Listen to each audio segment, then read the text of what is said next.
The selfish actions of Mark Gordon and Constance Marten resulted in the death of a newborn baby who should have had the rest of her life ahead of her. She would have recently celebrated her second birthday, but this was snatched away by the very people who should have protected and cared for her.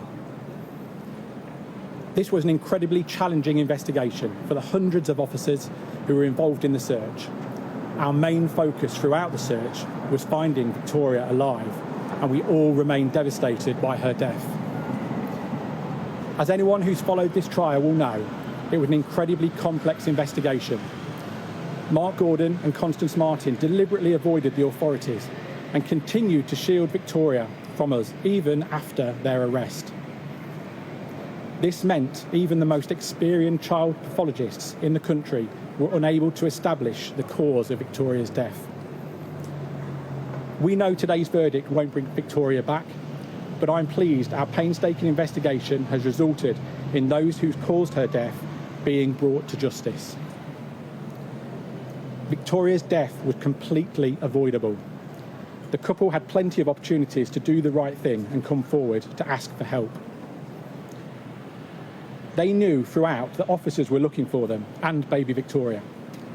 They also ignored medical professionals who directly reached out to them to say that their actions were putting baby Victoria at risk. In court, Marten said they moved around a lot to avoid one single authority having jurisdiction over their daughter.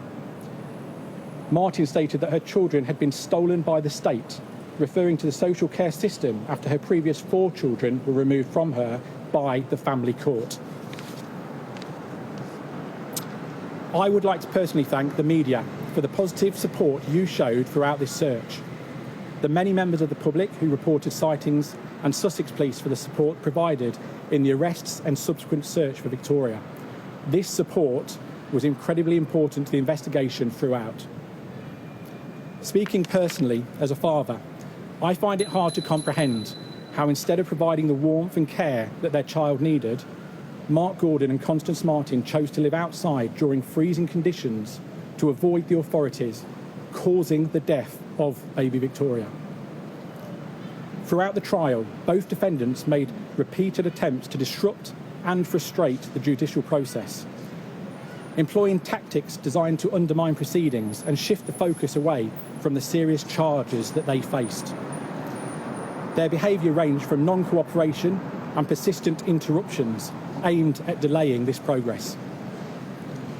Despite these challenges, the professionalism, the resilience of their legal advocates, the judge and the court staff ensured that the integrity of the trial was maintained throughout. Through careful case management, clear judicial direction and a steadfast commitment to due process, the court was able to navigate these obstructions effectively.